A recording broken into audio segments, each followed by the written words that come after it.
Am I the idiot for insisting on staying with my dad instead of my mother after they decided to divorce? So this happened some time ago, but it still haunts me to this day, and I would like to ask Reddit if I was the overly dramatic one here.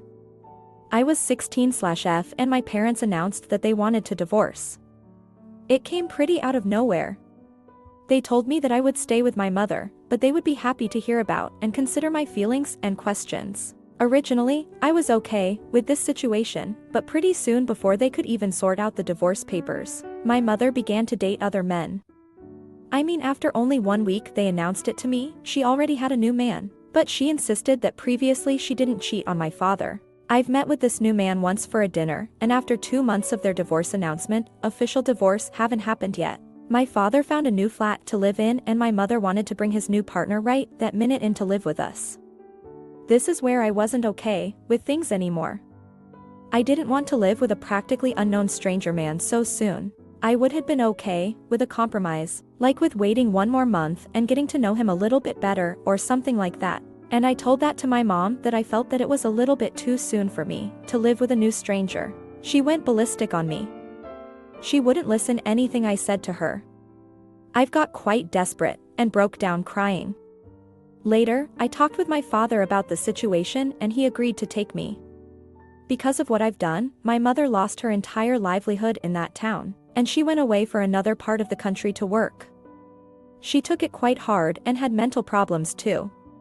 My grandmother told me that I ruined the life of my mother. Edit: a lot of you asked for clarification about how I ruined my mother's life.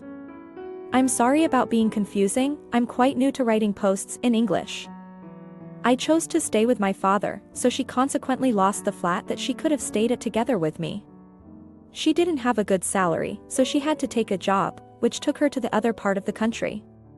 She didn't have good living accommodations there and she got mental issues too during it. I fixed some small typos too. Comment 1. NTA. OP, your mom ruined her own life by making bad choices and behaving in a selfish manner, and you very well saved your own life. If the first decision your mom made after the divorce was to ignore all your feelings and put herself first, things were only going to get worse for you. I'm so glad you didn't stay with your mom. It's unfortunate that her bad decisions had consequences, but that's life. This isn't your fault, and anyone who blames you are treating you unfairly, and you should have limited contact with them. Comment 2. I don't like that term because it implies the home was wrecked by the third party rather than the partner who had an affair.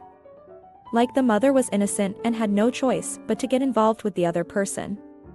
In many cases, the third party isn't even aware that they are a third, though it doesn't seem like that applies in this case. But then again, you never know what exactly she told him. Now for the next story. Am I the idiot for yelling at my dad after finding out why my parents divorced? My 16F parents are divorced.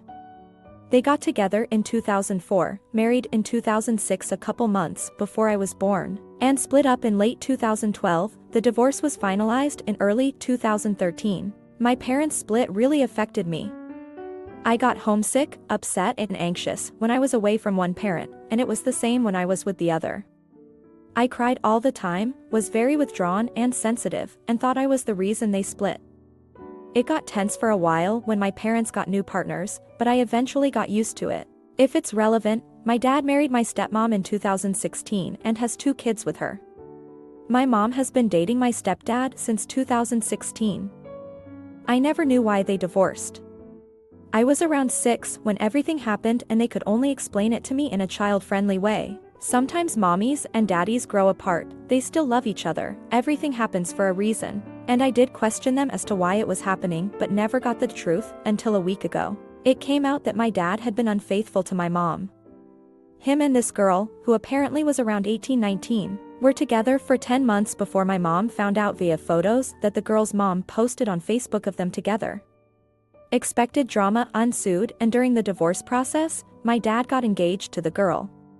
He tried to introduce her to me. He told me that she was my new mommy, but I was cold towards her. I had to see her more after that and just never warmed up to her. They broke it off in 2014 for some reason, and that was that. I couldn't help but snap at him after finding out. I blew up at him. I yelled and told him that he had broken up our family for a girl he barely knew. He completely destroyed my mom and her trust. That he had the audacity to introduce us and tell me that she was my new mom. That he saw how much it affected me. That his 6-year-old wouldn't eat or talk because it had given me crippling anxiety and I blamed myself. That he was too much of a coward to ever tell me about it. He argued back that it was none of my business, and my uncle, who let this whole thing slip, defended me and said he thought I knew, which is why he said it, and I had every right to be upset. I ended up storming out and stayed the night at a friend's. I gave him the story and he said that he understood I was upset, but it wasn't my place to yell at him. I'm confused with everything I feel too. I was young when they split. I wouldn't have expected them to tell me at that age, but when I was older, part of me doesn't feel like it's my place to be upset. Another part of me thinks I have every right to be upset at both him and my mom, since she never told me anything either. Comment 1. I am 21. Was angry at my dad for a year because we found out he was seeing multiple women, and the way it was discovered was he gave my sister his old iPad, which is connected to his phone, and he didn't realize she could see all of his messages. Needless to say, my sister saw more than texts. She saw photos of women and my dad, and I was disgusted. I still get angry at him sometimes, but it's a lot deeper than just what he did to my mom. But I forgave him and I don't hold it against him, but I do get privately mad sometimes. That's kinda my story from the perspective of a son. He came to live with me and my grandma and tried to tell me what to do here where I live. And I told him to stay the F away from me. He isn't my parent in this house, and that I got kicked out at 17. So he forfeited the right to tell me to do shit, and I didn't want to talk to him after what he did to my mom. We didn't talk for a while, but things healed. I'll never forget, and I think I'll always be skeptical, but I forgive him. Comment 2. NTA, you have every right to be upset with your father. His infidelity had a large impact on your life. He betrayed your mother, who you love deeply, then tried to replace her with the woman who helped destroy the marriage. When it comes to your mother, I would recommend keeping in mind that she was a victim of betrayal from the man she believed she would spend her life with, and that it can be difficult to explain cheating to a small child. She made what she believed was the best decision in regards to how much you were told at the time, and may not have wanted to drag up old wounds when you grew old enough to understand just how terrible what happened was. Now for the next story. Am I the idiot for wanting to live with my father over my mother despite his cheating? I 19F, grew up with a very one-sided family dynamic. I have a great relationship with my father and we have always gotten along with each other. He was way more present in my upbringing than my mother, and I overall just prefer being with him. He was always there for me and never prioritized his job over the family. My mother was more focused on her work than being a part of my life, and that has really drawn a wedge between us. I don't hate my mom, but I don't have nearly as close of a connection with her as I have with my father. Her work was always prioritized over my father and I. It felt like my parents weren't even married. My mother recently found out that my father has been having an affair with a coworker of his for the past 2 months. I had no idea about this, so this definitely came as a shock to me. They are getting a divorce and my mother is planning on moving out of our house soon. My mother told me that I should start packing my stuff so that we can move out as soon as she can sign a lease on an apartment. But TBH, I don't really want to move out with her, and I'd much rather stay with my father. I know what he did was terrible, but I still wouldn't really feel at home or comfortable living alone with my mom. I know that if I live with my father, he'll continue to support and take care of me like he has been doing, unlike my mother. When I told my mother that I wanted to live with my father, she had a mental breakdown. She started telling me that her father broke up our family and that he broke her, and that me choosing him over her is a massive betrayal from me towards her. My mother got really emotional and I felt bad about this all. Comment 1. I understand that Reddit has this thing where they say that if there was an affair that the cheater was undisputedly terrible, and the person who was cheated on was perfect and couldn't have possibly done anything wrong in their relationship. However, especially in a loveless marriage with children in the picture, often there is more nuance than that. My guess is that the mom hasn't shown sufficient love and affection to the dad for years, but the dad was waiting for OP to graduate before he divorced. The dad was trying to do the best as he could for his first priority, his child, whereas neither the mom nor dad were really doing right by each other in any notable fashion. Incidentally, I saw this as a person whose spouse cheated on me, and yet we came back from it. And I can say for a fact that we both were poor partners before, and now our marriage is better than it ever was.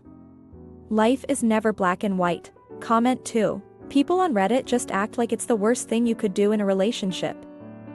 I mean, besides things that are literally illegal to do to another person, is it not the worst thing you could do in a relationship? Seriously, what non-criminal offense would be worse? In any event, I follow the logic of putting the kid first by waiting for the kid to move out before filing for divorce, but I fail to see how having an affair accomplishes that. It inherently turns a possibly amicable divorce contentious, and that is always going to have a worse effect on a kid. If you decide you're done with your marriage but want to keep the family together for the kid, having an affair does not align with that goal. Either it's found out early, more likely than not, if it's not a one-time thing, and you failed to keep the family together anyway, or best case scenario, the spouse gets suspicious when the time to ask for divorce does come up, and while they never actually find out, and they may, the kid is stuck in the middle anyway, just like OP is now. OP is NTA, but unfortunately, neither parent has treated them as their priority.